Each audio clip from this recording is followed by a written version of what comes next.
Hello everyone, good day and welcome to Alena Media TV. We are broadcasting from Toronto, Canada. I am Elsa Abraham and today we have African news.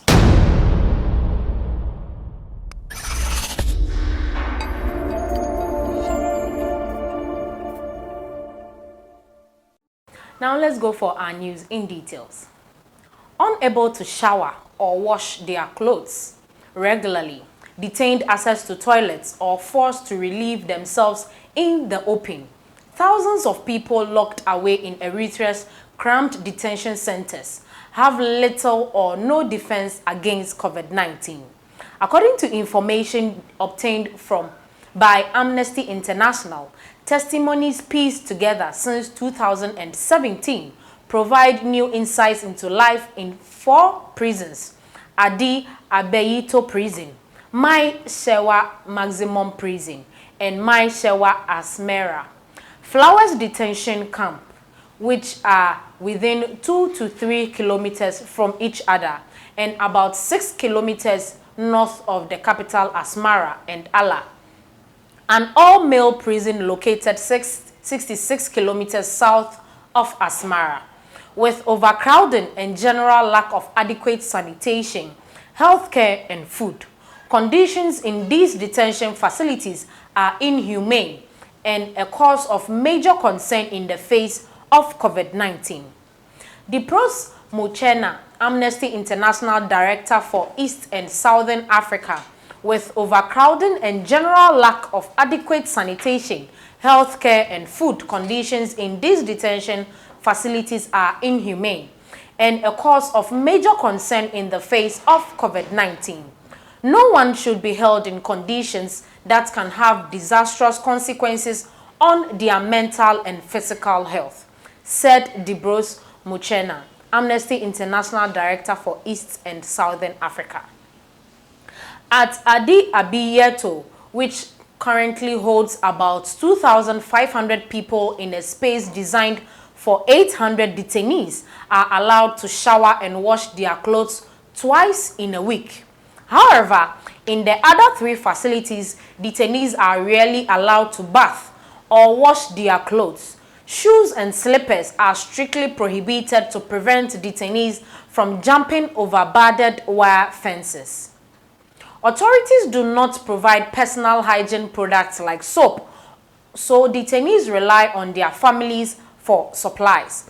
But since 2nd April 2020, there has been a total lockdown of prisons with no visitors allowed in, cutting off the very supplies needed to keep COVID-19 and other diseases out of the prison. No one should be held in conditions that can disastrous consequences on their mental and physical health. Detainees in Eritrea are at great risk of contracting infectious diseases because of the overcrowded and insanitary conditions they are being held in. At the Mai Shewa Asmera Flowers facility, in reality a forced labor camp where Jehovah's Witnesses and other detainees are forced to work on flower farms, there are no toilets for detainees.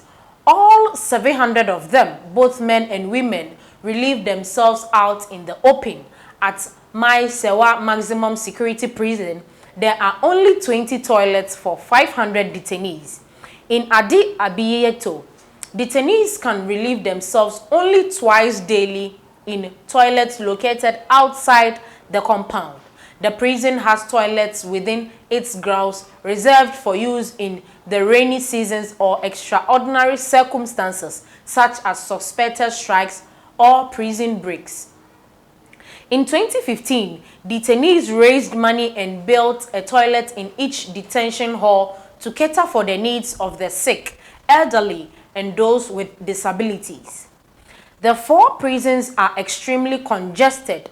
Adi Abiyeto holds more than 4 times its capacity of 800 people. Ala Prison, holding about triple its capacity of 1,200 people, while Mai Shewa has more than double of its 230 persons capacity.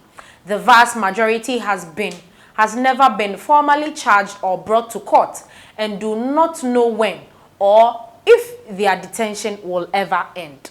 They are held in spaces ranging from 2 by 2 meter cells for solitary confinement at the Mai Sewa maximum prison, to shipping containers holding more than 20 detainees and halls measuring up to 10 by 20 meters.